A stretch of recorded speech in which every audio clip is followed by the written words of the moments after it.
Folks, if I could get everybody to move in as tight as you can. I know I'm not the only one this time of year that's nursing allergies, and praise God, I love the fall. I love the harvest. Seed time and harvest is a great time. But it does have an impact on my voice, so please. So I'll talk as loud as I can, and y'all listen as good as you can. That'd be great. I don't think I need an introduction, but I am Randy Jordan, Board Chairman of the Lubbock County Expo Center Board of Directors. On behalf of that board, our sincere thanks and welcome to our media friends, donors, and supporters, and a very special thank you to Mr. Shane Melcher, the Melcher family, and the Terry County Tractor for hosting this event today. Thank you, Shane. Thank you. Terry County Tractor is one of our founding sponsors, along with Great Plains Distributing, the Gentry family, Molson Coors, Capital Farm Credit, and the Moody Foundation, and countless numbers of donors that have asked to remain anonymous at this time. Those of us on the board are reminded daily that our tireless work on the private side fundraising has taken longer than anyone could have predicted. But I'm honored today to share with you that with the combination of historic hotel tax collections and private side funding, and with the help of our great friends at Plains Capital Bank, folks, we have a plan. We have a plan. We feel that this plan for the Lubbock County Expo Center is affordable, viable, and lets us get started with phase one of a multi-purpose events venue that will serve Lubbock and the surrounding area for the immediate future and for generations to come. A venue that allows us to bring back the ABC Rodeo to Lubbock, which is the primary fundraiser for the Boys and Girls Clubs of Lubbock. What a glorious time that's going to be. A venue, thank you. A venue to host mid-range concerts, monster trucks, motocross, major livestock and equestrian events, and folks, as we all know, the list goes on and on and on of the people that will use the Expo Center for a number of different things. All of those things that we talked about will have a major impact on the economy of our great city. This is what we have promoted since day one. The venue is not necessarily a profit for profit, but the economic impact of bringing people to Lubbock, serving our restaurants, buying fuel, shopping, staying in our hotels and motels. That is what the multi-event center will do for Lubbock. That is what we're going. From the beginning, from the very beginning, this vision of the Expo Center that we have stressed, and let me point out again today, the Expo Center will be funded by the hotel occupancy tax that was voted in by our great citizens in 2018, and private dollars that our LCEC group has put together with no tax dollars from the people of Lubbock County. No ad valorem taxes, no property taxes. We've advocated that and have stressed that from day one. And yet I still hear people say, well, it's going to affect my taxes. Folks, we've done everything we know to make sure that doesn't happen. We stressed it over and over again, and I believe we can do that. This plan will be presented tomorrow at the Lubbock County Corporation, which is the county oversight project for this board, which is the county oversight board for this project. I think we all know that from day one, this project has been a public-private, working in conjunction with the county. The county created what we call the acronym LGC. Then we have our private side funding, which is LCEC. So this plan will be presented to LGC tomorrow. There's still a lot of work to do and details to be worked out and considered, but tomorrow, please hear me, tomorrow is the first step to getting this project to fruition. It will no longer be a dream, but it can become a reality. Let me also today put another issue to rest, and that's the discussion about location. Our development agreement with Lubbock County that was signed in November 2019, from day one, cited that the location of the Expo Center would be on 80 acres of land on North University, directly east of XFAB. That land had been donated, at 80 acres had been donated to the county by LCEC with the help of some great donors. Estimates of the original plans that started in late 2020 came in at $60 million. But over the next few years, and because of record inflation and construction costs, we watched the cost of those plans balloon to over $95 million. We kept going back and value engineering and shrinking, doing everything we could. But every time we did that, we would see building costs go up, inflation. We all know that. We all know whatever. This happened to every project in Lubbock during that time, not only in Lubbock, but the entire nation. That coupled with the economic decline that we all felt made for a perfect storm. Between hot receipts and private side funding, we were to combine $65 million to fund the project. Do the math. The cost had gone up to 95, we were at 65 of what we knew we had.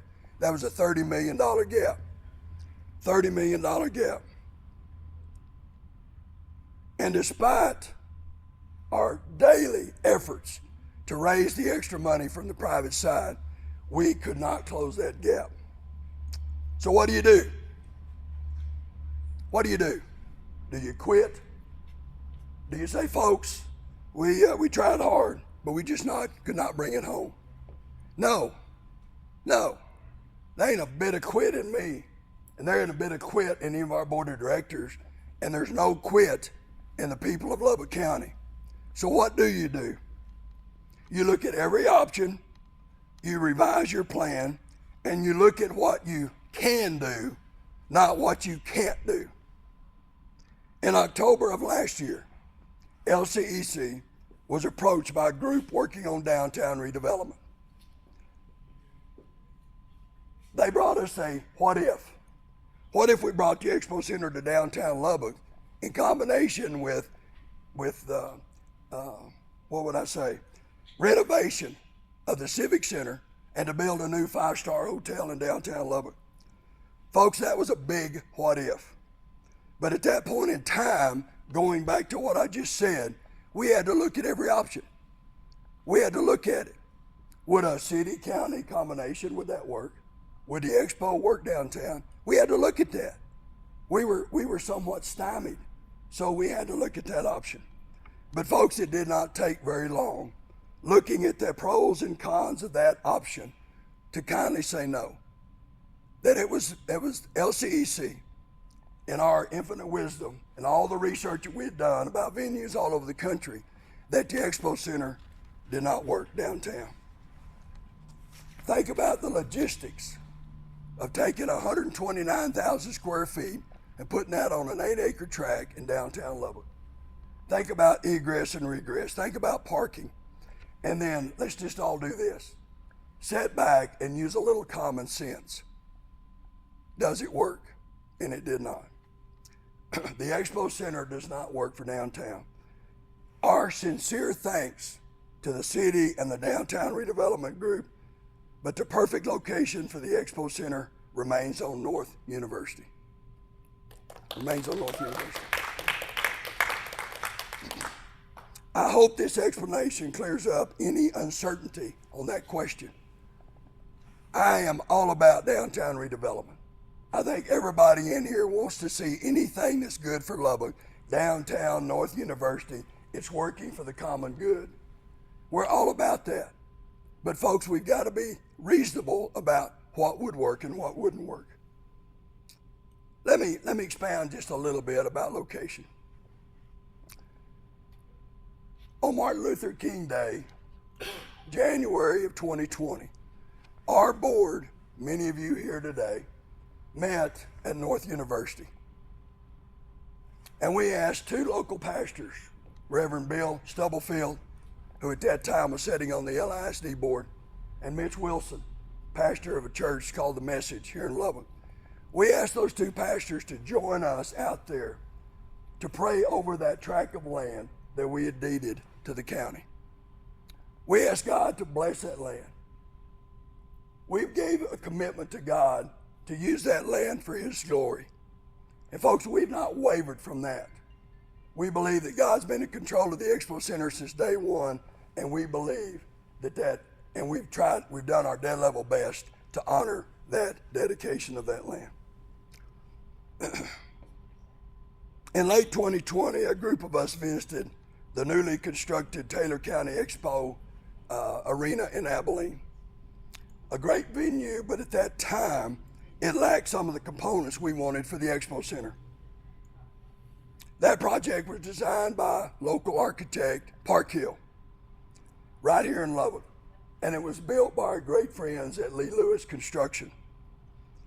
In March of last year, we approached, again, looking at options. What can we do? Where do we go? What are the options available to us? In March of last year, we went to Lee Lewis and went to Park Hill, and we said, what about that venue going on North University? At the time we looked at it in 2020, there were some concerns, but advances in technology, mainly in seating, acoustics, and HVAC systems, made that a venue that meets our needs. Now, I share that with you today because I want you to go to the Taylor County Telecom Arena website, and you can see that arena. You can read about it. You can see everything about it. Do like many of us have done several times in the last 6 months. Go look at it. Go do that. Go through there. What we feel like that with minimal design changes, that provides Lubbock County a venue that meets our needs and in our plan, a $67 million all-in budget that we can afford.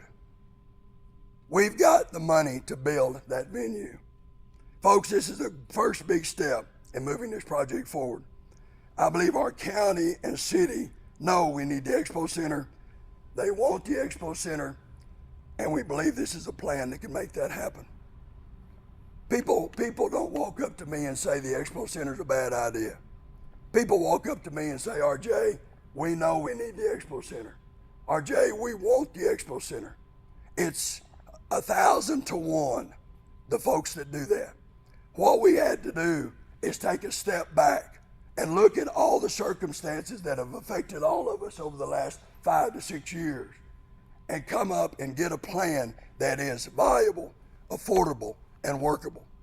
And we feel that we've done that.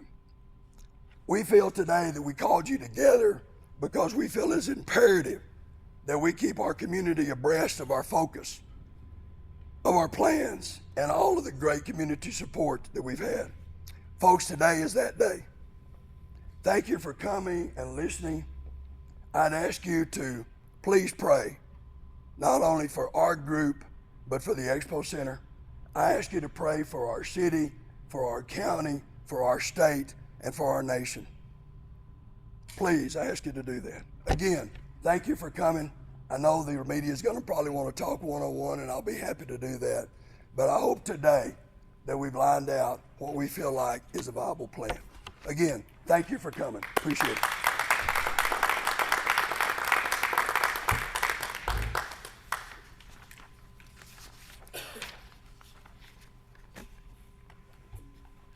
Great job, RJ. Oh. I'd like to ask just a couple of questions that pertain to everybody, if that's all right. What will be the timeline? You said you're going to the LGC tomorrow.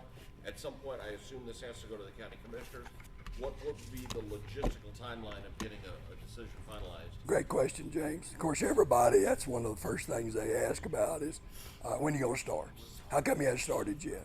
So our timeline would be that tomorrow we'll be going towards the LGC.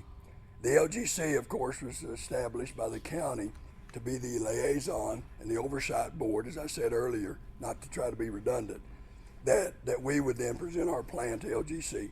LGC would look at it, then they would determine and recommend to or not to, we're believing they will, recommend that to then move forward to the Commissioners Court. We would love to see that to be on the agenda for the next Commissioners Court in November. There still are things to work out. There's things that we've still got to do. But again, just getting that first step taken. Look at this plan, feel like it's workable, recommend that to do that. So we would love to see this to go to the Commissioners Court in November. If that happens, then we step up the process. Then you've got things that we've got to do, options to do, and those things will be worked out. So we're open sooner rather than later. We all been waiting a long time, and it has been a long time. I guess I would remind everybody too that any major project in Lubbock, Texas in the past 20 years has taken a while to get done. From the first time it was talked about, the Overton Hotel took over 15 years to come to fruition. Buddy Holly Hall, 11, 12 years. Go back and look at the United Supermarkets Arena. 2 failed votes before it ever really got moving. But somebody grabbed it and somebody looked at what they could do, and Chancellor said, got it done. That probably took, 15, 20 years to get done. Would anybody go back to the old Coliseum? No. So those are timelines, and I know people are going, we voted for the hot tax in 2018, how come y'all hadn't started? Well, folks, we would have loved to have gotten started quicker, but here we are. So hope that answers your question. Now that y'all do have this plan that you're going to try to get approved, you said one that will let y'all start on phase 1. If it does get approved by everyone who needs to approve it, is there any kind of projected groundbreaking date in the new plan? We'd love to move forward. Of course, in the county, there's certain steps the county's got to do. The hot tax would support a bond. So the county would have to go out with their bond counsel and bond advisors, have to go through that. In the past, anytime I've talked about timeline, about groundbreaking and so forth, it comes back to bite me on the butt. So I'm not gonna step out and say that we're gonna start anytime. We are going to work as expeditiously and as quickly as we can to watch these steps move forward. Now, ideally, we'd love to start in early 2026. And that certainly is something that could, if all the stars line up and everybody agrees, then we could potentially do that. So it won't be my call. And again, we are working under a development agreement with Lubbock County. Our role as LCEC was to bring a plan, to plan, design, and move forward. The ultimate decision about what we do falls with the county, honestly. And so we feel like we brought a plan that is workable and viable, and honestly, I believe it's a plan that will serve our needs. Can I get a reminder on some of the logistics? Who owns the land? Who owns the building when it's done? That sort of thing. James, the land was deeded by LCEC. LCEC bought that land. We bought a section of land there, plus a few acres. And in January of 2020, with the help of some great people, helped us buy that land. We deeded the northeast corner of that section, or quarter section, to Lubbock County. So if you look at the records, that 80 acres is owned by Lubbock County. So anything built on that land is going to be owned by Lubbock County. So Lubbock County owns the land, they'll own the venue. The tax, the hotel occupancy and car rental tax, will be the revenue. That stream, that income stream, is what will pay the bond that you're going to use to build the expo. Private side, we took all of our donations, which we put together cash right now, and then we've got pledges anywhere from 3 to 10 years of various businesses, of various individuals, many of which have asked to remain anonymous, and for a number of reasons. But those pledges and those donations are going to come in over a period of time. What we had to do was to monetize those pledges. So we went to institutions and said, look, we need an interim construction loan, we're going to need a permanent, and that will be repaid by our naming rights, by our sponsors, by our donors over a period of time.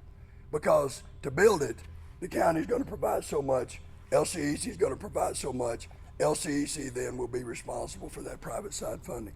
The county would be not obligated in any shape, form, or fashion to what LCEC does on the private side. So the county is not collateralized on any loan that you take? Not for us, not for LCEC. No, sir. No, sir. No. First of all, we couldn't do that. That property is owned by Lubbock County. Now, one of the things that we've got to work through, James, is that we've got to do somebody's got to operate that. And everywhere we've been and talked to, they feel like an independent third party does a better job of operating venues like this. So our hope is that the county would then do a lease agreement with LCEC that we would operate the venue. And the lenders that have helped us with that, that's something they're going to want.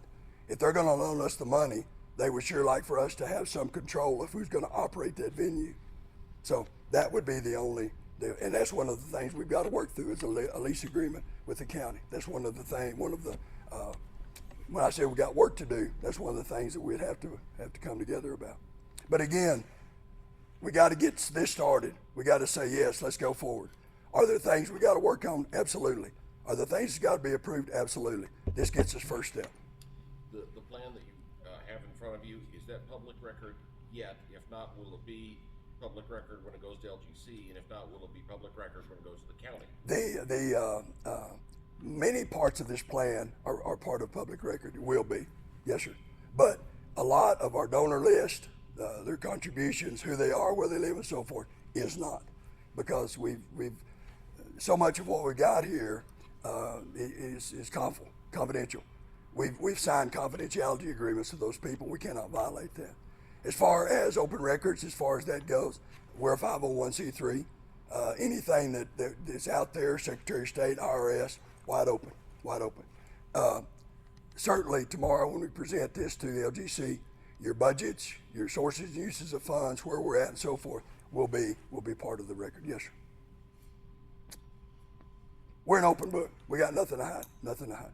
But because of confidentiality and because of 501c3, there are certain things that are not available to the public. Can you tell us where y'all keep your funds, like, physically, and how y'all keep up with that, and remind us how much y'all have accumulated since y'all, and how much has been raised by hotel and rental car taxes since this did pass 7 years ago? Yeah, certainly the collections of the hot tax is a matter of public record. Those are funds that are in the hands of the county, and so those are public record. And that's a great question. When we initial started in 2018, the initial projections based upon what we knew from the city of Lubbock and the hot tax they've been collecting for many, many years to fund many of their projects, that our projections were that the hot tax and car rental tax would create about $1.8 million a year. And our estimates of the venue being in the $60 million range, that would certainly service that. Last year, in fiscal year, and the county, most of you know the county's on a fiscal year, they go from October 1st to the end of September, not a calendar year. But last year in 2024, hot tax raised $3.4 million. So nearly double in 5 years, started collecting that tax in July of 19. Hot taxes nearly doubled what our projections were. Again, a matter of public record, but the last report I saw coming from the county auditor's office was that in the bank, hot tax, roughly $14 million. LCEC side, we've got about $2.5 million cash from donations that people have made to us. We've got those pledges that over time will come in that equate to a little over $20 million. So that's why we were able to go to Place Capital Bank and lay out our plan and say, folks, we need your help, interim and permanent. And we did receive a term sheet from Place Capital Bank. So that's why. Tell us how much that is. We asked for $20 million. Our numbers show that we probably will not have to borrow 20. Our numbers show that we're probably going to be in the 14.5, 14.6 range. But we asked for 20 on the front end because it's easier to do it on the front than it is to come back and do that later. Yep. Now, our funds, LCEC, we've got those in a separate building account. We've got LCEC operating account. that where our money that from the Exponenza that we put together, our fundraising goes to that. LCEC has minimal obligations. We have minimal expenses. We have no full-time staff. We don't pay rent. We don't pay anything through the generous donations of some wonderful citizens. Been able to do that. We have part-time staff that works for us. If they work, they get paid by the hour. But so our expenses are minimal. But any money that was donated to LCEC for construction is in a separate construction account, and that's roughly, I think the other day, $2,480,000.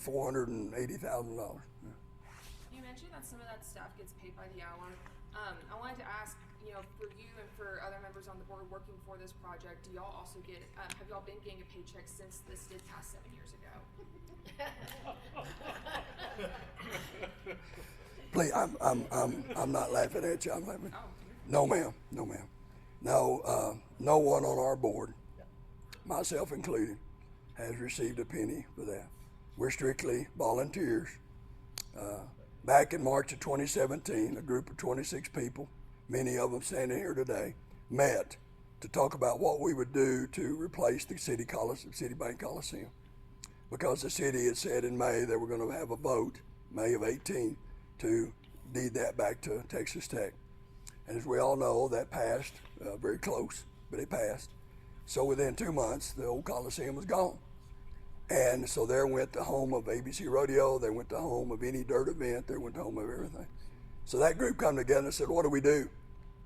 And coming out of that meeting, they asked me if I would chair that, and I said, I'll be glad to. That was in March of 17. So my lovely bride sitting here will tell you that the last 8, nearly 9 years, there's not a day goes by that I don't think or work on the expo. And I work for a wonderful bank that's allowed me the time to devote to this. And the hours that these folks standing around here have spent working on the Expo Center, the meetings, the time, the energy. Our dear friends at Lee Lewis, who have contributed hours and hours of phone calls and meetings and so forth to bring us to this point. We can't say enough about that. So that's a long-winded answer to your question, but no, nobody on our board has drawn a penny. And again, we've only paid people part-time basis. Cam works with us, so it's a immediate deal. She does have a retainer because of all that work, but she's the only one that we have that would be part-time. We've got a wonderful helper in Amber Money. Amber joined us 3 years ago. Amber was originally from Waco. For 8 years, she worked in a venue, 7 years, 6 years, 9 years, 20 years. Amber was with the McLennan County project in Waco.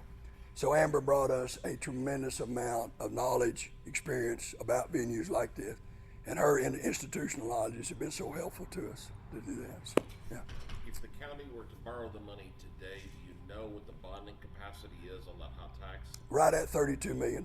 And that's in addition to the 14 million that's currently What our plan calls for, James, and I don't mind telling you today, what our plan calls for is that the bonding capacity, based on the bond council and their bond advisor, is right at 32 million. It's a little more than 32 million. We've got a budget of 67 to build the venue like we've got, and that's all in. That's infrastructure, that's everything, that's parking, that's the whole 9 yards. So you got a budget, y'all listen, got a budget of 67. The county could bond 32 million. You got 14 million over in that account where that hot tax money has just been collecting over since 2019. And I'll get into another phase in just a second. So what we're proposing is we take 10 million of that 14 million, combine that with a bond of 32, that makes the county contribution, not county, but the hot tax contribution.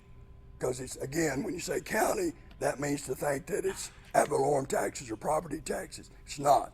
The county's responsible for collecting those taxes and for the hot tax and for then making sure, because that vote was for every penny of those dollars would go to the Expo Center. So county bond 32, we take 10 of that 14, put that together. We've got with our interim, with our cash on hand, with our pledges, with our interim financing, we've got 25. We get to the 67. Get to 67. What our plan also says that we would take another portion of that 14, put that into a operating reserve, so that at no point in time in the future or whatever, that we would have to come back and say, hey, county, we need some tax dollars to support the operation. The hot tax will service the debt, have about $1 million left over every year to be able to build up that fund and so forth. We're hoping that the Expo Center will break even. We never said the Expo Center is going to be an income producer. We've always said it's going to be break even. More than likely, it's probably going to lose money, honestly. I'm just going to be frank with you. Most of them do. But again, the emphasis is, what does that venue bring in terms of quality of life? What does it do for economic advancement and so forth? As far as that budget that you just explained, I know we had an original estimate for phase one of this build. So can you tell us, has it changed, and if it has, what is it now? Yeah, when you go back to that original plan, that original design, that was the real challenge. We had to spend money. Hot tax money, to be able to get architects to draw us a set of plans, so that we would be then able to hand that to our CMRs, to our construction manager at risk, to get estimates to see where we're at. So we had to, it's an old saying, but it's correct in this manner. We had to spend money to make money. And so when we got that, initially we were looking in the 60s. And then, as I said in my talk, over a period of time, that just not because we made it bigger or more wonderful or kept adding things to it, it just simply through inflation and building costs rising exponentially way past what any of us ever dreamed or ever saw before, it ballooned up to 95. And here we are in a tough economic time, and I'm out here asking people for donations, and they're trying to put food on the table, and it made it very difficult. So again, what do? Do you just say, well, we tried? No. And again, I don't mean to be redundant, but we had to look at an alternative plan. And so we'd seen Taylor County. We felt like that was a plan that could work. And you look at that. You can go back and read about it. And here's the tough part. Taylor County built that in 2018 and 2019, finished it up in 2020. And the cost of that was roughly $30 million cost. Today, it's $55 million. So in 5 years, that venue had nearly doubled in cost. Construction, on our budget that we've got, construction costs for that venue with our modifications, with our design modifications, which are minimal, $55 million. So you go from 30 to 55, that's nearly double cost in 5 years. So that's the challenge that we've all had. Whether you're in county government or city government, that is the challenge we've all had, is how do we continue to move forward with the economic conditions that we're faced. So, other questions? Anybody? Okay, appreciate it. Thank y'all very much. God bless. Hey, we got refreshments. Again, Shane, thank y'all. Appreciate it. Board, thank y'all for coming. Appreciate it. Go, ABC Rodeo.